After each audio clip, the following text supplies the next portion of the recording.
So ఆ వెండి వేసరికి దగ్గర 10% తేడా వచ్చింది వెండి, మళ్ళీ పెరిగిపోయింది వెండి. వెండి గురించి అడగాలంటే బంగారం కంటే ఎక్కువ వెండి ధరలో చేంజెస్ చూసాం లాస్ట్ అంతా 2025 అంతా కూడా.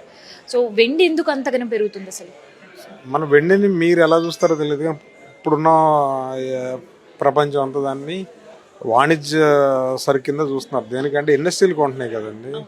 ఇప్పుడు ఇప్పుడు టెక్నాలజీ పెరిగింది. టెక్నాలజీ ఎందుకు పెరుగుతుంది? ఆ చిప్స్, ఐసీస్ ఇన్ క్వాలిటీ తయారు చేస్తున్నారు. ఆ, అక్కడ లోపల వాడే కండక్టర్స్ కావచ్చు, గోల్డ్ అండ్ సిల్వర్ కొన్ని ఏదైతే కాస్ట్లీ లోహాలు ఉంటాయో అవి వాడుతున్నారు ఎక్కువ.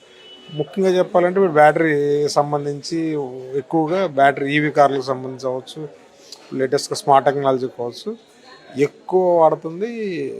ఎక్కువ వెండిని వాడుతున్నాయి. వెండి కూడా ఫ్యూచర్ కాస్ట్ చేసేస్తారు. అంటే ఇప్పుడు మీరు తగ్గుతుంది కదా, ఇది 1,40,000 ఇవాళ రేటు, కానీ కంపెనీస్ అని కూడా నెక్స్ట్ రాబోయే 5-6 నెలలకు కూడా, ఎందుకంటే ఉత్పత్తి ఎంత ఉంటుందో తెలియదు కదా. సో ఫార్వర్డ్ ఆర్డర్లు కూడా ఉంటాయి కంపెనీలు.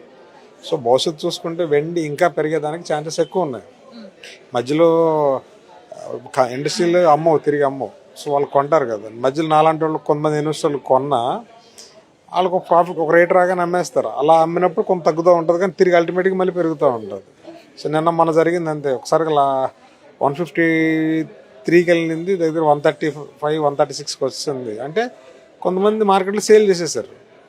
సో అది మార్నింగ్ నడిచింది, ఈవినింగ్ వచ్చేసరికి సెటిల్ అయిపోయి మార్కెట్ మళ్ళీ పెరగడం మొదలైంది. పెరిగి ఇప్పుడు దగ్గరగా వెండి 140 దగ్గర ఉంది. అంటే దగ్గరగా 4,000-5,000 పెరిగింది.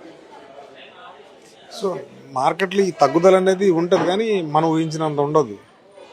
సో పెరుగుదల అనేది చాలా ఎక్కువగా ఉంటుంది, ఎందుకంటే ఏ టైంలో ఏ డిమాండ్ ఎలా ఉంటుందో తెలియదు. ఇప్పుడు సపోజ్ వాళ్ళ XYZ కంపెనీ 1,00,000 టన్నుల ఆర్డర్ ఇస్తుంటారు, ఇంకో వారం 10 రోజుల పైకి ఇంకో XYZ కంపెనీ ఇంకో 5,000 కేజీస్ లేకపోతే 10,000 కేజీస్ లేకపోతే 50,000 కేజీస్ ఆర్డర్ ఇచ్చింది అనుకోండి.